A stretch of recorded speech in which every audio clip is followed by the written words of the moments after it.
Buenas tardes, amigas y hermanas. Violeta Guerra del Ministerio Maestras del Bien.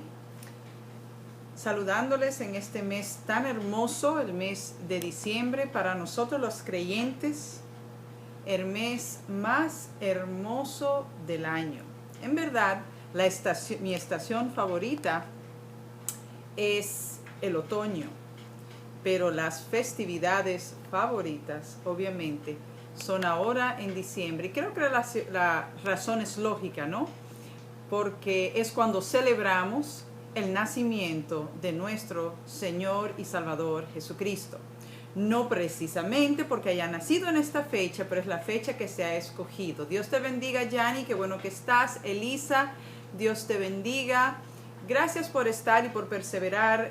Continuamos teniendo problemas con Periscope y creo que nos vamos a mover mejor a Facebook Live. Ya les estaré avisando, no había querido hacerlo, dándole tiempo a Facebook de que mejorara y perfeccionara esas transmisiones, pero creo que sí vamos a movernos a Facebook por los continuos problemas que tenemos con Periscope.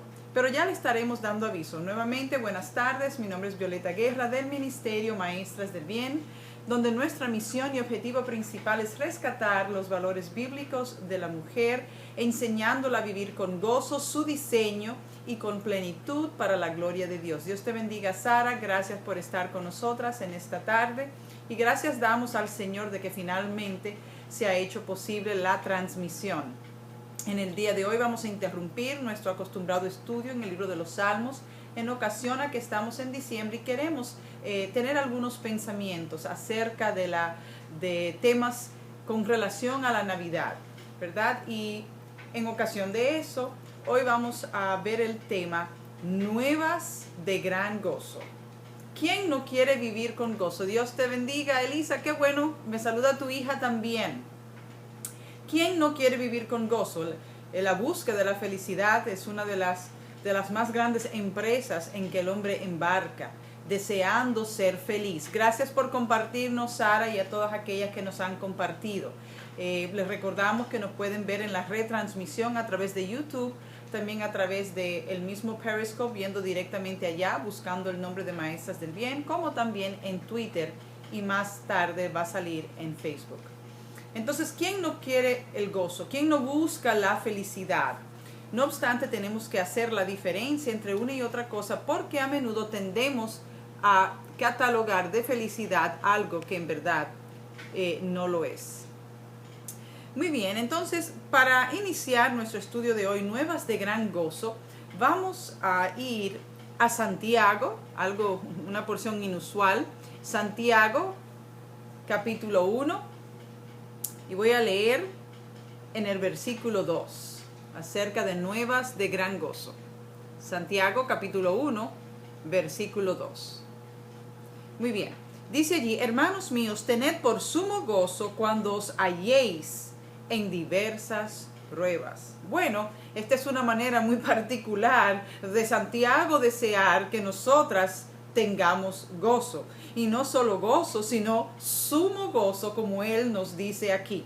¿Qué le estaría pasando a él por la cabeza cuando él escribe esto a los hermanos que se encuentran expatriados, perseguidos y dispersos? ¿Verdad? ¿Qué podía él estar pensando cuando, en lugar quizás de mandarle una carta donde los consuele y los anime, diciéndole esto va a pasar, todo va a mejorar, él al contrario le escribe: hermanos míos, tened por sumo gozo cuando os halléis en diversas pruebas? Bueno, ¿qué le estaría entonces pasando por la mente al apóstol Pablo cuando en Filipenses capítulo 4 y versículo 4 él le escribe desde la cárcel a los hermanos allá en Filipos: regocijaos en el Señor siempre, otra vez os digo, regocijaos?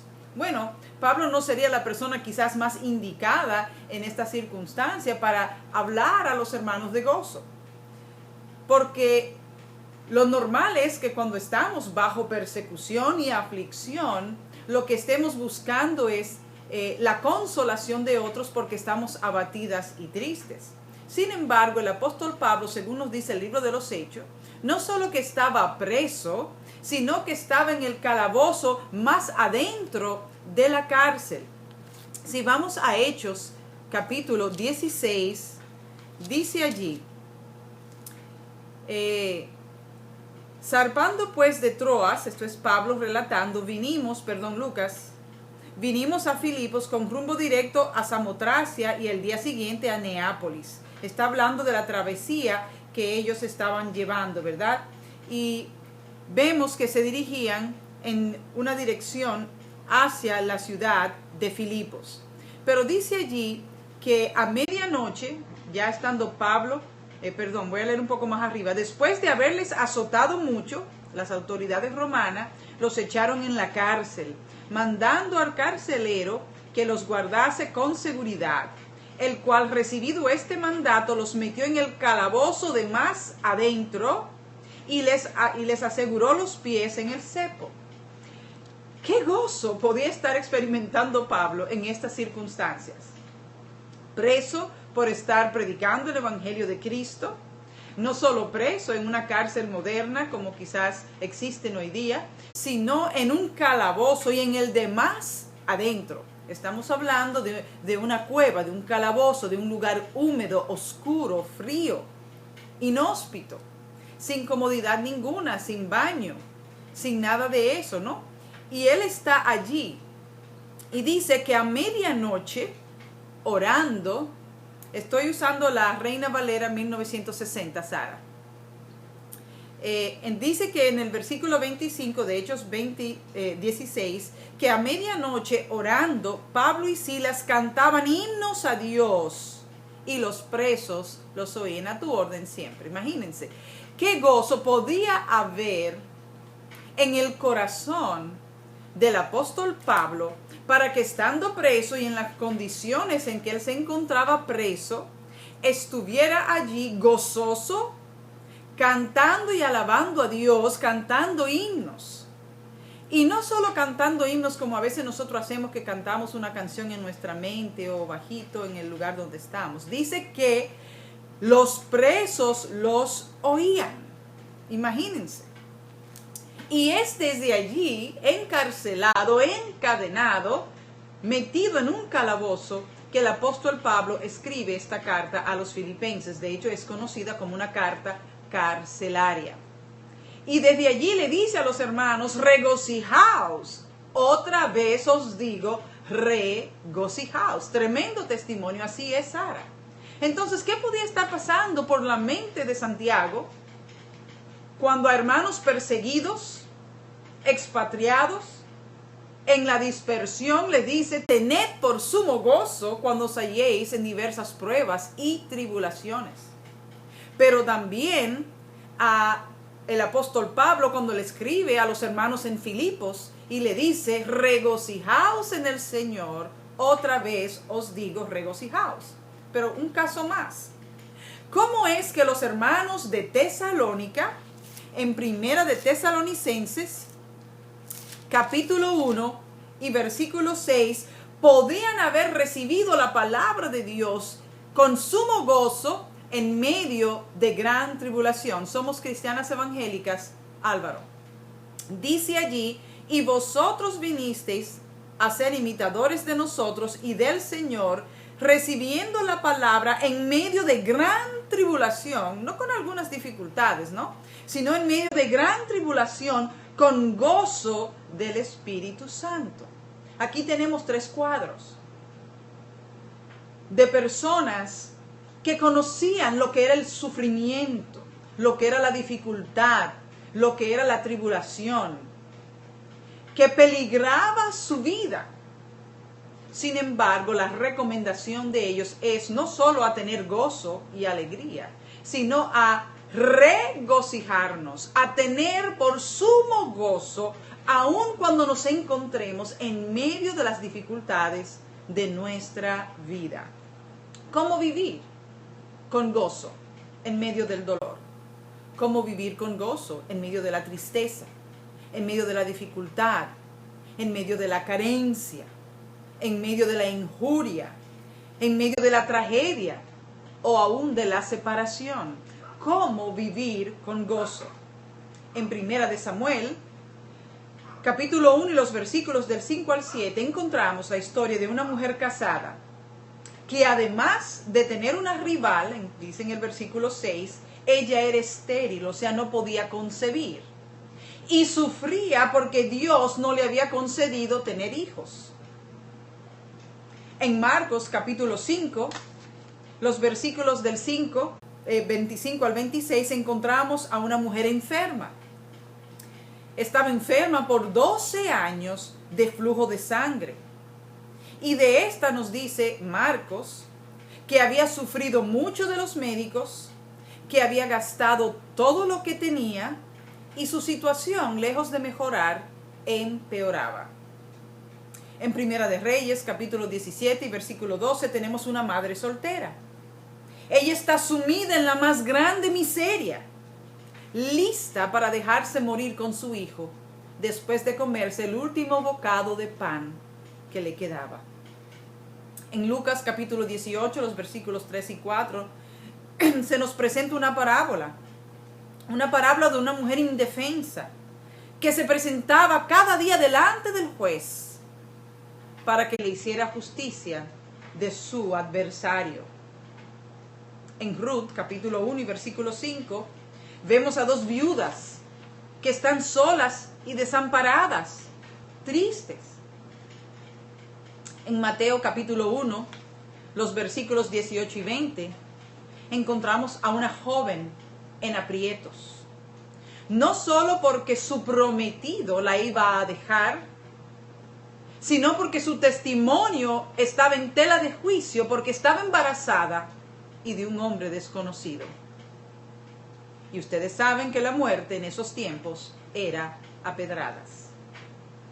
En Juan 8, los versículos del 3 al 5, tenemos el caso de una mujer adúltera que fue sorprendida en el mismo acto del pecado.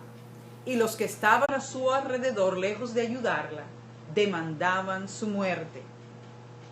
Juan 11, versículos del 20 al 21, nos presenta el cuadro de dos hermanas huérfanas, que para colmo se muere su hermano, el único hombre de la casa.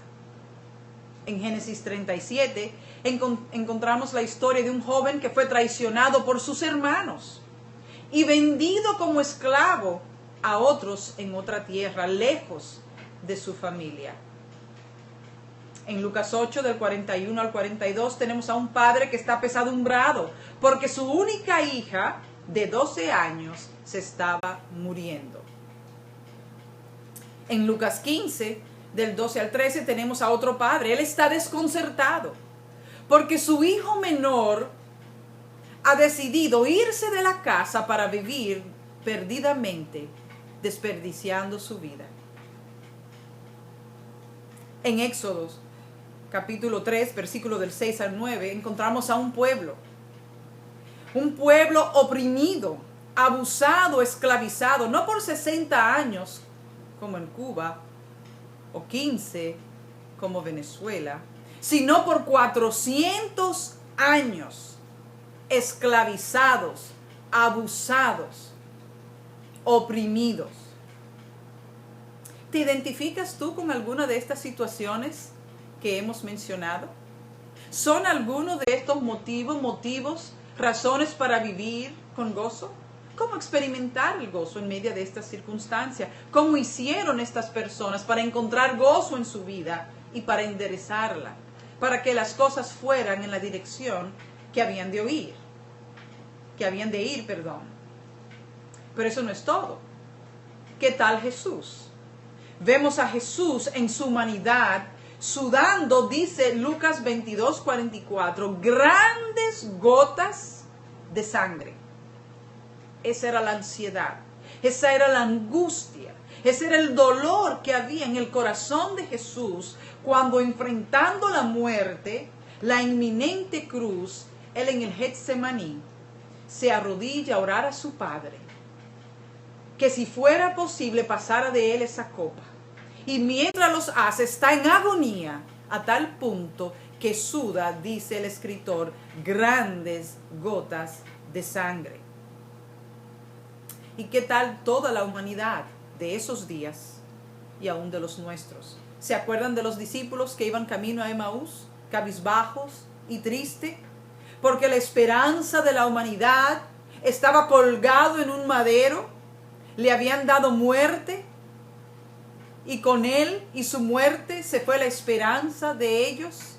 Lógicamente, lejos estaba de su conocimiento, a pesar de que Jesús lo dijo una y otra vez, que él al tercer día resucitaría, que ese no era el fin de la historia. Entonces, ¿cómo en medio de todas estas situaciones difíciles, dolorosas, lamentables, trágicas, cómo podemos nosotras hallar gozo? Muchos buscan el gozo, el mundo busca el gozo a través del desenfreno de la vida, de los placeres y del pecado, porque ellos desconocen que el único que puede completar nuestro gozo es Cristo.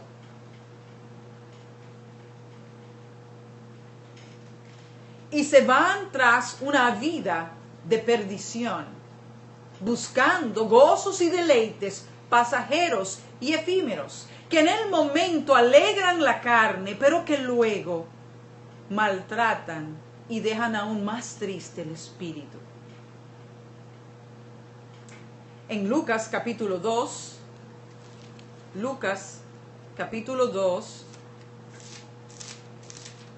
versículos del 10 al 11 nos dice: pero el ángel les dijo: no temáis, porque he aquí os doy nuevas de gran gozo, que será para todo el pueblo, que os ha nacido hoy en la ciudad de David un Salvador, que es Cristo el Señor. Maravilloso, ¿verdad? Dice aquí que he aquí que os doy nuevas de ¿qué? De gran gozo. La palabra de Dios asocia el gozo, pero no solo el gozo, el gran gozo, el sumo gozo con nuestro Señor Jesucristo, con su nacimiento, dentro de la historia y dentro de nuestros corazones. Dice: he aquí os doy nueva de gran gozo, que será para todo el pueblo, que os ha nacido hoy en la ciudad de David un Salvador, que es Cristo el Señor. Luego de 400 años de silencio, donde Dios jamás habló al hombre ni se levantó profeta, finalmente Dios vuelve a irrumpir dentro de la historia, una historia perdida, oscura, silente, y nos da esta gran noticia, nuevas de gran gozo, el nacimiento, amén, de nuestro bendito Señor Jesucristo. Es Él el que proporciona gozo, gozo verdadero y duradero en nuestras vidas. El gozo, mis amadas, no es un estatus, no es una meta que alcanzamos y decimos: ok, ya llegué, aquí estoy, ya soy gozosa. No, el gozo no está determinado por nuestras circunstancias. Por eso el creyente, aún como David, en el pozo de la desesperación, puede elevar alabanza a Dios. Es el único pueblo que con la pérdida de un ser querido puede aún alabar y bendecir el nombre de Dios. El gozo, nos dice Gálatas capítulo 5, 22, es un fruto del Espíritu. Y dentro de la alineación de los frutos del Espíritu, primero está el amor de Dios, que recibimos cuando Él nace en nuestro corazón, y seguido está el gozo, antes que cualquier otro fruto dentro de la alineación. Nuestro gozo no es el gozo que busca el mundo. El mundo busca felicidad. Y por definición, felicidad es una emoción que se produce en el momento en nosotras cuando logramos algo deseado. O sea, que cuando no logramos lo que deseamos, somos infelices, desafortunadas. La felicidad es una condición subjetiva y relativa, porque lo que te da felicidad a ti no me la da a mí. Y el mundo busca la felicidad en las circunstancias, en los placeres, en el pecado, porque no conoce la fuente de la vida eterna y de toda bendición que tú y yo conocemos, a nuestro Señor Jesucristo, a ese que nació en Belén, para traernos nuevas de gran gozo a cada una de nuestras vidas. El gozo, mis amadas, es el cambio que Dios opera en nuestra vida a través de la experiencia salvífica, a través de la experiencia salvadora y regeneradora de Cristo en nuestras vidas. ¿Me entendieron? El gozo no es el producto de una circunstancia. El gozo no es algo que logramos. No es recibir lo que queremos cuando lo queremos y de la manera en que lo queremos. No es una emoción, ciertamente, Sara. La felicidad es pasajera, así es, Karen. Sino que el gozo es un fruto de la experiencia salvadora de Cristo en nuestra vida y de la experiencia regeneradora de Cristo en la misma. Es además la experiencia que resulta de un carácter cada vez más fortalecido y equipado para hacer frente a las dificultades que vienen a nuestra vida. Te lo repito. Es la experiencia que resulta de un carácter cada vez más fortalecido y equipado para poder hacer frente a las dificultades de la vida. Eso es lo que nos permite tener gozo a pesar de la dificultad, que pudimos atravesarla y sin embargo permanecer firme, en pie y dando gloria a Dios. De manera que a eso se refería Santiago cuando decía: tened por sumo gozo cuando os halléis en diversas pruebas y dificultades. Porque él va a continuar diciendo: mas tenga la paciencia sabiendo que la prueba de vuestra fe produce paciencia, o sea, produce otros frutos del Espíritu en nuestra vida que fortalecen nuestro carácter para hacerle frente a todos los problemas y dificultades que de seguro tendremos en la vida, porque la palabra nos dice y nos asegura que en el mundo tendríamos aflicción. Es la única manera de crecer, de dejar malos hábitos, de dejar pecados y de ser transformada cada vez más a la imagen y semejanza de Cristo. Mas tenga la paciencia su obra completa para que seáis perfectos y cabales, o sea, enteramente equipados, sin que os falte cosa alguna. Entonces, hola Karen, ella pregunta: ¿se puede medir el gozo? Bueno, el gozo no es, como el gozo es una experiencia, ¿verdad? No es una consecuencia de algo que queremos obtener, un placer, un deleite. Bueno, si tú dijeras que se puede medir porque en función de mis millones, exactamente, no se puede cuantificar, dice Sara. Yo pudiera entonces medirlo en función de los millones que tengo, de las propiedades que tengo. En verdad no. El gozo lo que es notorio en nuestra vida, aún a través de las dificultades y del dolor. Yo he visto personas sumidas en el dolor, sin embargo, glorificando a Dios. Eso habla de un corazón que, aunque está triste, está lleno de gozo, porque está confiado en el Señor y sabe que está pasando solamente una leve tribulación momentánea. El gozo es algo que reflejamos al mundo, como acaba de decir Sara, definitivamente, ¿verdad? Es algo que está dentro de nosotros, pero que no depende de las circunstancias y que ciertamente no se puede cuantificar. No puedo decir este tiene más gozo que aquel. Sí puedo denotar el que tiene y no tiene gozo, pero no es necesariamente cuantificable, ni es la idea con el gozo. Así que Santiago le dice a los hermanos básicamente: ten gozo, sumo gozo cuando estés atravesando dificultades, porque eso implica que Dios está trabajando en tu vida.